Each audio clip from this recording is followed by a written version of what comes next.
সকলকে জয় যিশু। আজকের টপিক হলো আজকের বাক্যের খোলাসা মতি 7 অধ্যায় 6 নম্বর বাক্য। এই বাক্যটি আপনারা আগেও পড়েছেন, আগেও বুঝেছেন, কিন্তু আজকে এই বাক্যটি আমি পড়ব এবং একটু আলাদাভাবে আপনাদেরকে বোঝাবো। দেখুন বাক্যে কি বলছে, মতি 7 অধ্যায় 6 নম্বর বাক্য।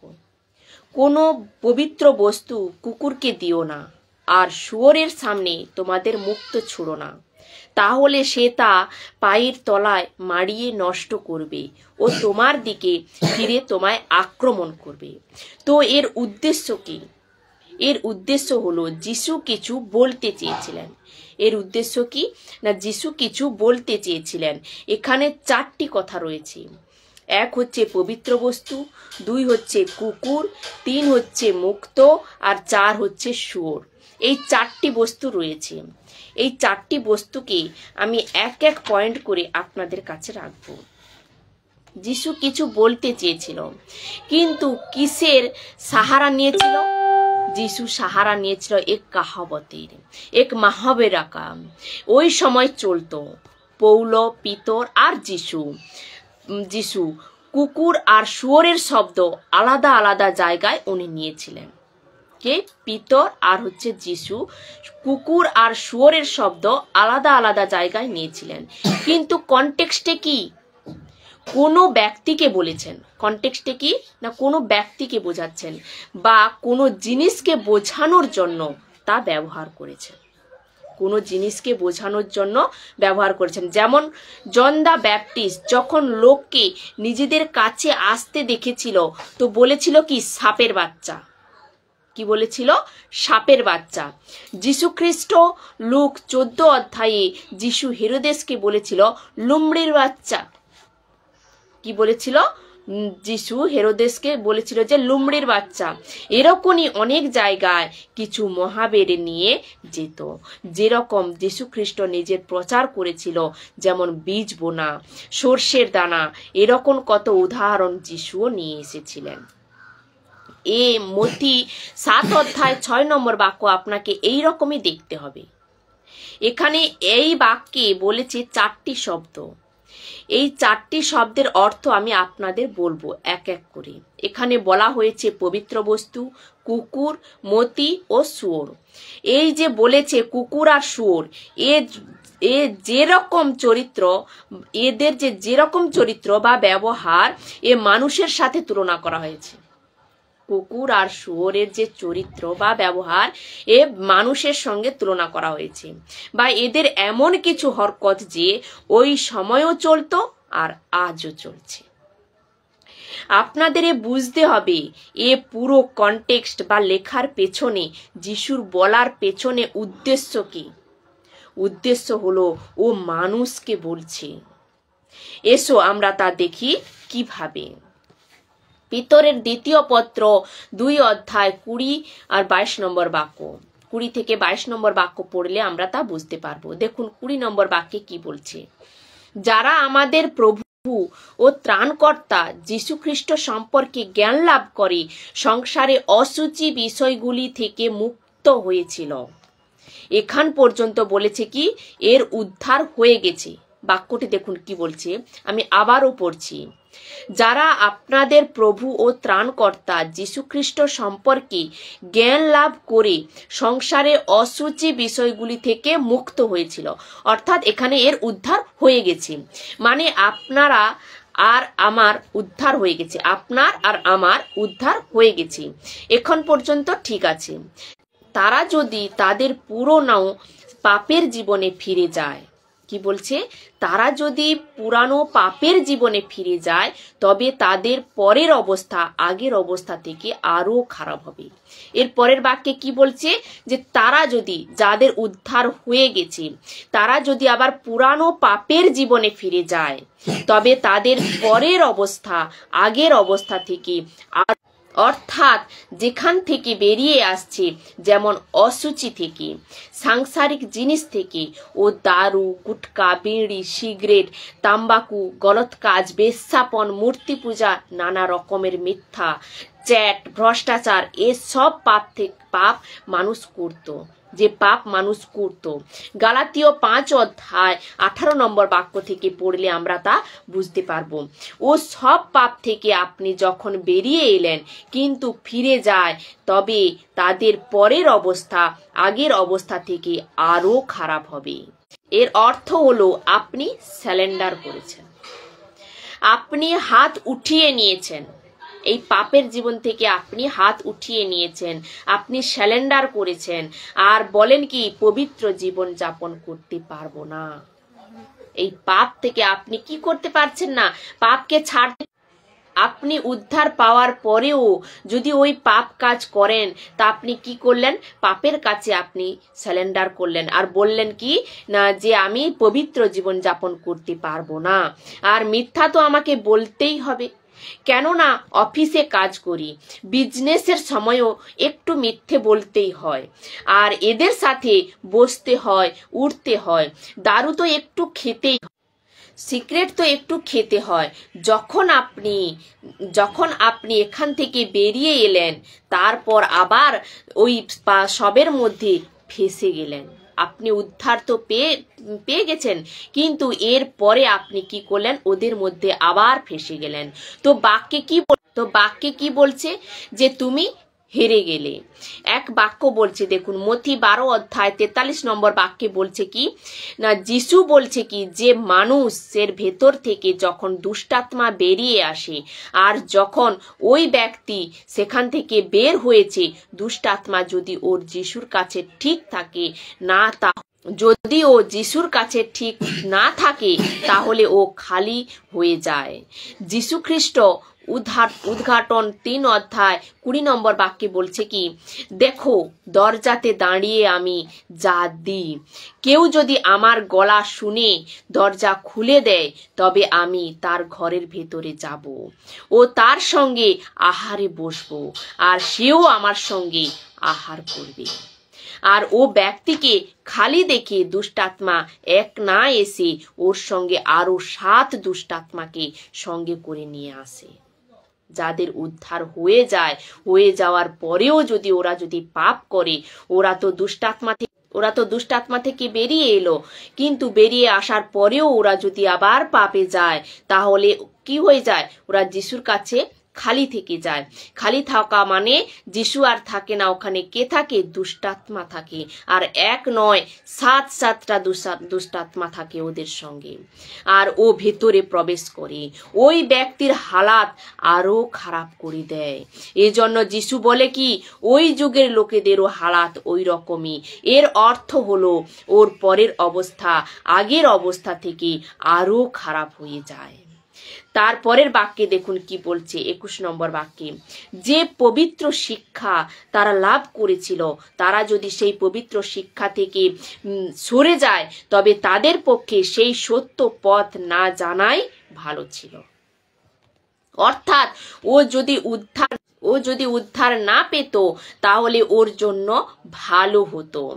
এখন উদ্ধার পেয়ে সত্য জানার পর আবার ওই গলতি করে, ওকে কি বলে, পবিত্র শিক্ষা থেকে ও বের হয়ে যায়।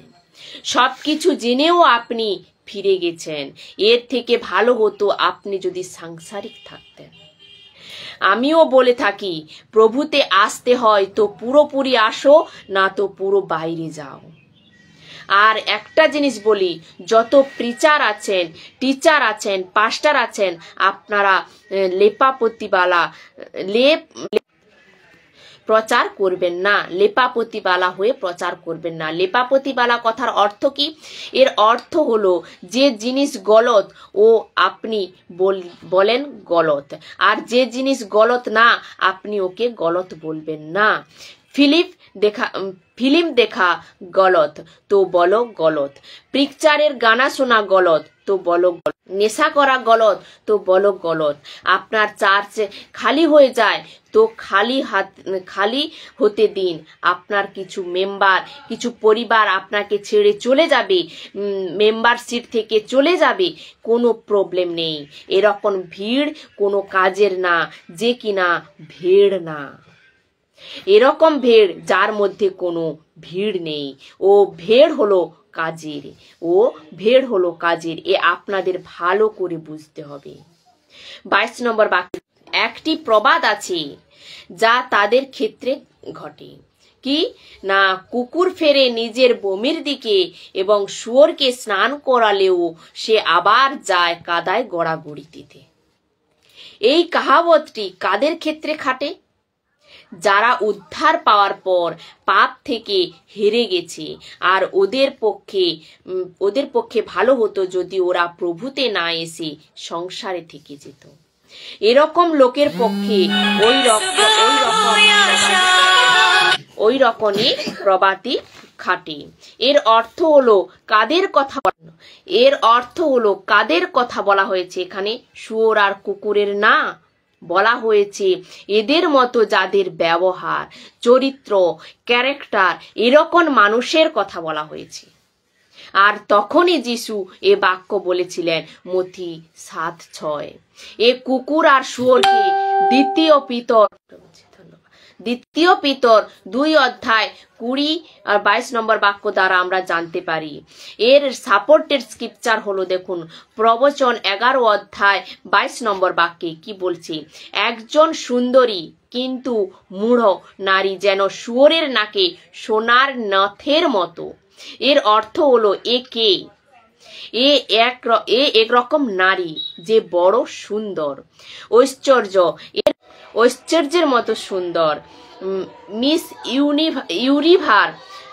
ইউনিভারের মতো সুন্দর, মিস ওয়ার্ল্ডের মতো সুন্দর, দুনিয়ার লন্ডনের প্রিন্স এর মতো সুন্দর, বা এর থেকে আরো ভালো বলতে পারেন। কিন্তু এর বিবেক নেই।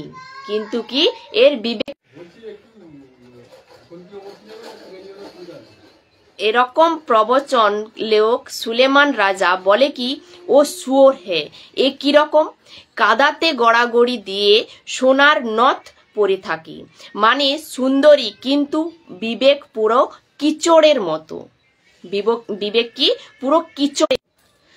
সুন্দরী কিন্তু বুদ্ধি নেই, সুন্দরী কিন্তু আক্কেল নেই, সুন্দরী কিন্তু পরমেশ্বরের বাক্যকে বুঝতে পারে না। সুন্দরী, ওর মধ্যে সবকিছু রয়েছে, ও ট্যালেন্টেড, পুরো দুনিয়াতে ফেমাস, কিন্তু শুয়োরের মতো ব্যবহার। এর এক পাঠ হয়ে গেল কুকুর আর শুয়োর। এবার দ্বিতীয় পাঠ দেখুন কি বলছে, যা যিশু বলছে মতি আর পবিত্র বস্তু। যিশু মতির কথা বলেনি। এর কানেকশন কার সাথে? প্রথম হলো পবিত্র বস্তু। কে পবিত্র বস্তু? যিশু। ইংরেজিতে বলে স্যাক্রেড। ইংরেজিতে কি বলে? স্যাক্রেড। এর অর্থ হলো রিলেটেড টু গড। আমি আবারও বলছি, পবিত্র বস্তু কুকুরের সামনে দিবেন না। এরকম কুকুর মানুষের কথা বলা হচ্ছে এখানে। এরকম কুকুরওয়ালা মানুষ যার পবিত্র বস্তুর কদর নেই, যার যিশুর কদর নেই। আমি আবারও বলছি, স্যাক্রেড অর্থাৎ গডের সঙ্গে রিলেটেড, আর পরমেশ্বরের সঙ্গে সম্বন্ধিত। এরপর আসবো মতি। মতির উদ্দেশ্য হলো সুসমাচার। মতির উদ্দেশ্য কি? সুসমাচার। মতি অর্থাৎ সুসমাচার, হোলি মিনিস্ট্রি।